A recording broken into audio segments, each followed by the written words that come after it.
ഞാൻ തിരിച്ച് പെരുന്നാളൊക്കെ കഴിഞ്ഞിട്ടാ നാട്ടിലെത്തിയത്. നാട്ടിലെത്തിയപ്പോ എന്റെ ആൾ എന്നെ കാണാൻ വേണ്ടി വന്നു. നല്ല ഹൈറ്റും വെയിറ്റൊക്കെ ഉള്ള ഒരാളാ. അപ്പൊ അയാൾ വളരെ ക്ഷീണം പിടിച്ചിട്ടുണ്ട്. അപ്പൊ ഞാൻ അയാളോട് ചോദിച്ചു, തമാശ രീതിയിൽ ഞാൻ അദ്ദേഹത്തെ കണ്ടപ്പോ എനിക്ക് പരിചയമുള്ള ഒരാളാണ്. അപ്പോ സലാം പറഞ്ഞു, ഉസ്താദ് റാഹത്തല്ലെന്ന് ചോദിച്ചപ്പോ ഞാൻ ഇയാളോട് നിങ്ങളെന്താ ഒരു ദിവസം 2 നോമ്പ് എടുത്തിട്ടുണ്ടോ? നല്ല ക്ഷീണം പിടിച്ചിട്ടുണ്ടല്ലോ റമദാനില്. അപ്പൊ ഇയാള് ഇല്ലാന്ന് പറഞ്ഞു. പിന്നെ ഇയാൾക്ക് വല്ലാതെ സങ്കടം പിടിച്ച പോലെ ഇയാളെ കണ്ണെല്ലാം നിറഞ്ഞുപോയി. അത്രയും കടുപ്പുള്ള ചോദ്യം ഒന്നല്ല, ഞാൻ നിസ്സാരമായ ചോദ്യം ചോദിച്ചു. അപ്പൊ ഇയാൾ വല്ലാതെ സങ്കടത്തിലായപ്പോ എന്തോ കാര്യം പറയാനാ വന്നതെന്ന് എനിക്കറിയാം. ഞാൻ ഇയാളോട് ചോദിച്ചു, എന്താ നിങ്ങൾ വിഷയങ്ങളെന്താ വലിയ സങ്കടത്തില്? അപ്പൊ ഇയാൾ എന്നോട് പറഞ്ഞു, ഉസ്താദേ ഒരു കാര്യം പറയാനുണ്ട്. അങ്ങനെ ഇയാൾ എന്നോട് പറഞ്ഞു, ഇയാള് പറയാണ് 5-8 വർഷം, കുറെ വർഷമായി ഞാന് അബുദാബിയിലാണ്. ഇയാൾ കുറെ വർഷമായി നാട്ടില് നോമ്പിന് കൂടിയിട്ട് മക്കളുടെ ഭാര്യന്റെ കൂടെ. ഇയാൾക്ക് 2 പെൺകുട്ടി, ഒരാണോ. മൂത്ത മകൻ +2 പഠിക്കുക, മറ്റു 2 ചെറിയ കുട്ടികളാ. ഇയാള് പറയാണ്, കുറെ വർഷങ്ങളായി റമദാനില് കുടുംബത്തിന്റെ കൂടെ കൂടിയിട്ട് അങ്ങനെ കൂടാൻ വേണ്ടിയിട്ട് വന്നതാ. തറാവീഹിന് പള്ളിയിൽ പോയപ്പോ ഇയാളെ മകൻ തറാവീഹ് നിസ്കരിക്കാൻ പള്ളിയിലില്ല. മകൻ തറാവീഹ് നിസ്കരിക്കാൻ വേണ്ടി പള്ളിയിലില്ല. ഇയാള് തീരുന്നത് വരെ തിരിഞ്ഞു മാറിയൊക്കെ നോക്കി, ഓരോ 2 റക്അത്ത് നോക്കി, ഇല്ല. അങ്ങനെ നിസ്കാരമൊക്കെ കഴിഞ്ഞ് ചെറിയൊരു ഉറുദിയൊക്കെ കഴിഞ്ഞിട്ട് ഇയാള് വീട്ടിലേക്ക് വരുമ്പോ അവിടെ റോഡ് സൈഡിലുണ്ട് ഇലക്ട്രിക് പോസ്റ്റ് ഇങ്ങനെ ചെരിച്ചു വെച്ചിട്ട് അടിയിൽ 2 കല്ലൊക്കെ വെച്ചിട്ട് കുറെ കുട്ടികൾ ഇരുന്നിട്ട് സിഗരറ്റ് വലിക്കുന്ന സ്ഥലം, അല്ലെങ്കിൽ വെറുതെ മൊബൈലും കൊണ്ട് കളിക്കുന്ന സ്ഥലം. ഇയാൾ ആ സ്ഥലത്തെത്തി നോക്കുമ്പോ ഇയാളെ മകനും വേറെ കുറെ ചെറുപ്പക്കാരും കൂടി സിഗരറ്റ് വലിക്കുകയാണ്. റമദാന്റെ പകലൊന്നുമല്ല, രാത്രി തന്നെയാണ്. അപ്പൊ അവിടെ കഞ്ചാവൊക്കെ വിൽക്കപ്പെടുന്നുണ്ട് എന്ന് പറയപ്പെടുന്ന ഒരു പ്രദേശമാണ്. പഞ്ചായത്തിന്റെ ആളുകൾ ഒരു ബൾബ് കൊണ്ടുവച്ചാൽ ഒരാഴ്ചക്കുള്ളത് പോകുന്ന സ്ഥലമാണ്. അങ്ങനത്തെ ഒരു ഏരിയ. ഈ നാട്ടിലൊന്നും അങ്ങനത്തെ കച്ചറൊന്നും ഉണ്ടാവില്ല. അള്ളാഹു നമ്മളെ കുട്ടികളൊക്കെ നന്നാക്കി തരട്ടെ. അപ്പൊ ഇയാള് പറയാണ്, എനിക്ക് ഭയങ്കര വിഷമായി പോയി, പക്ഷെ ഞാനൊന്നും പറഞ്ഞില്ല. കുറെ കൂട്ടുകാരിലൊക്കെ ഉണ്ട്, ഞാൻ കണ്ടതായിട്ട് നടിച്ചില്ല. ഞാൻ നേരെ വീട്ടിലേക്ക് വന്നു. ഏതായാലും വീട്ടിലേക്ക് വരുമല്ലോ. കുറച്ച് കഴിഞ്ഞപ്പോ പള്ളിയിൽ നിന്ന് വരുന്നത് പോലെ വീട്ടിലേക്ക് വന്നു. ഞാൻ ഭക്ഷണമൊന്നും കഴിക്കാൻ നിന്നില്ല, എനിക്കൊന്നും ഇറങ്ങിയില്ല. ഇവന്റെ ഉമ്മയോട് ഞാൻ വിഷയം പറഞ്ഞു, എന്റെ ഭാര്യയോട്. അങ്ങനെ ഇവൻ പള്ളിയിൽ നിന്ന് വരുന്ന പോലെ വന്നപ്പോ ഞാൻ ഇവനെ പിടിച്ചിട്ട് ഞാൻ ചോദ്യം ചെയ്തു. ചോദ്യം ചെയ്തപ്പോ ഇവൻ തർക്കുത്തരം പറയാണ്, ഉസ്താദേ എന്റെ മകനങ്ങ് വളർന്നുപോയി. ഇവൻ തർക്കുത്തരം പറയാണ്, ചോദിച്ചതിന് നേരെ മറുപടി പറയുന്നില്ല. ഇവൻ ഇങ്ങനെ തട്ടിന് മുട്ടു പറഞ്ഞപ്പോ ഇവന്റെ പ്രവർത്തനം നേരത്തെ ഞാൻ കണ്ടതല്ലേ. ഞാൻ ഇവന് ഒറ്റടിയങ്ങ് കൊടുത്തു.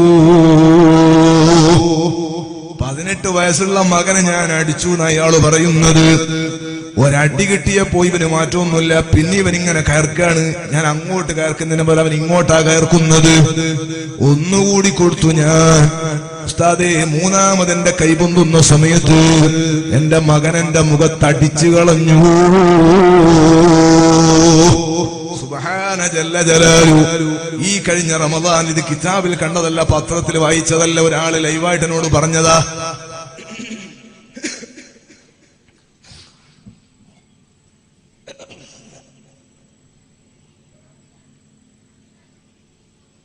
ഒരാളൊരു പാപ്പ വന്നിട്ട് പറഞ്ഞതാ, ഇയാളെ മകനെ അയാൾ അടിച്ചു കളഞ്ഞു. ഇയാള് പറയുന്നത്, ഈ മകന് ഒറ്റപ്പിടുത്തത്തിന് ഇവനെ താഴെയിടാനും ഒരറ്റടിക്ക് ഇവനെ മയ്യത്താക്കാനും എനിക്ക് കഴിയാഞ്ഞിട്ടല്ല. പക്ഷെ ഇവന്റെ കയ്യന്റെ മുഖത്തടിച്ചപ്പോ പിന്നെ എനിക്ക് കൈ അനങ്ങുന്നില്ല. പിന്നെ എന്റെ ശരീരം മുഴുവനും തളർന്നുപോയി ഉസ്താദേ. ഇവന്റെ ഉമ്മാന്റെ മുമ്പ് നിന്നാണ് ഇവൻ അടിച്ചു കളഞ്ഞത്. ഞാൻ ഇവനോട് സംസാരിക്കുന്ന ഒച്ച കേട്ടിട്ട് നേരത്തെ ഉറങ്ങിയ 2 മക്കൾ എഴുന്നേറ്റിട്ട് അവരെ മുമ്പിൽ നിന്നാണ്, അവരും അവിടെ ഹാജറാണ്. അവരെ മുമ്പിൽ നിന്നാണ്, ഇവന്റെ അനിയത്തിമാരുടെ മുമ്പിൽ നിന്നാണ് ഇവൻ എന്നെ അടിച്ചു കളഞ്ഞത്. പിന്നെ ഞാനൊന്നും ചെയ്തില്ല, പട്ടിണി കിടന്നു ഞാൻ. റമദാൻ ഒന്ന് കഴിയട്ടെ എന്ന് കരുതി 1-2 ആളുകൾ നാട്ടിങ്ങനെ മെല്ലെ മെല്ലെ ഈ വിഷയം ഇങ്ങനെ അറിയുന്നുണ്ട്. കുട്ടികളോ മറ്റോ പറഞ്ഞതാണോ എന്നറിയില്ല. ഇയാൾ വലിയ സങ്കടത്തിലാണ് ഇയാൾ വന്നിരിക്കുന്നത്. ഇയാൾ മാനസികമായി തളർന്നുപോയി. ഞാൻ ഗൾഫ് പോയിട്ട് എന്തിനു വേണ്ടിയിട്ടാണ് ഇയാൾ ചോദിക്കുന്നത്. ഇനി എന്റെ മകനെ ഞാൻ എന്തിനാ വളർത്തുന്നത് എന്നാണ് ഇയാൾ ചോദിക്കുന്നത്. എന്റെ പ്രതീക്ഷയായ പൊന്നുമോനാണ് എന്റെ മുഖത്തടിച്ചത്. സുബ്ഹാനല്ലാഹ്, എനിക്ക് കേട്ടിട്ട് വല്ലാത്ത ടെൻഷൻ എനിക്കുമായി പോയി. ഒരു പ്രതീക്ഷയോടെ വളർത്തുന്ന മകൻ ബാപ്പാന്റെ തല്ലുകൊണ്ടാൽ എന്താണുള്ളത്?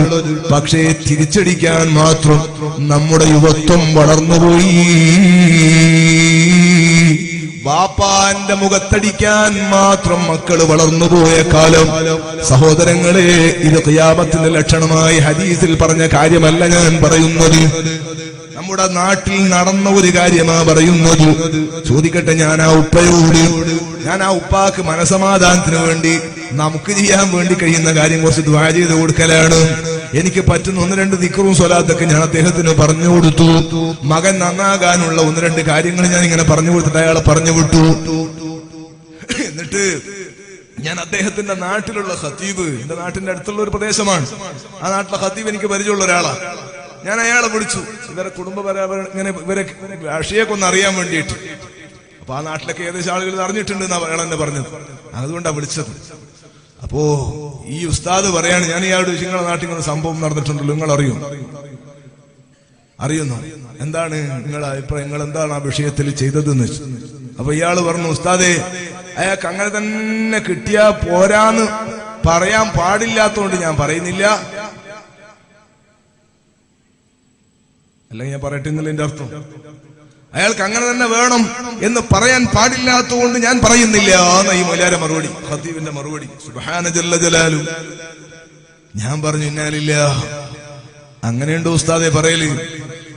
നമ്മളൊരു മുസീബത്ത് ഒരു സമൂഹത്തിൽ പ്രശ്നം നടക്കും, അങ്ങനെയാണോ പറയേണ്ടത് എന്ന്. അപ്പൊ ഇയാള് പറഞ്ഞു, ഉസ്താദെ, നിങ്ങൾ കേട്ടാൽ അങ്ങനെ നിങ്ങളും പറയുള്ളൂ. ഇപ്പൊ ഞാൻ ഇയാളോട് ഫോണിലാണ് ചോദിക്കുന്നത്. ഇയാളോട് ഞാൻ ചോദിച്ചു. അപ്പൊ ഇയാള് പറഞ്ഞെന്താ അറിയോ, ഉസ്താദെ, കഴിഞ്ഞ പ്രാവശ്യം ഇയാള് ഗൾഫിൽ നിന്ന് വന്ന സമയത്ത് 2 വർഷം മുമ്പ് ഇയാള് ഗൾഫിൽ നിന്ന് വന്ന സമയത്ത് ഇവൻ 9ാം ക്ലാസ്സിൽ മദ്രസയിൽ പഠിക്കുക. ഈ കുട്ടി 9ാം ക്ലാസ്സിൽ മദ്രസയിൽ പഠിക്കുക. ആ മദ്രസയിൽ പഠിക്കുന്ന സമയത്ത് ഇവനില്ലാത്ത വികൃതിയില്ല, ക്ലാസ്സിൽ ഇവനെ കൊണ്ട് നിർക്കപ്പൂർത്തിയില്ല, മറ്റു കുട്ടികൾക്ക് മുഴുവൻ ഇവനെ കൊണ്ട് അലമ്പാണ്.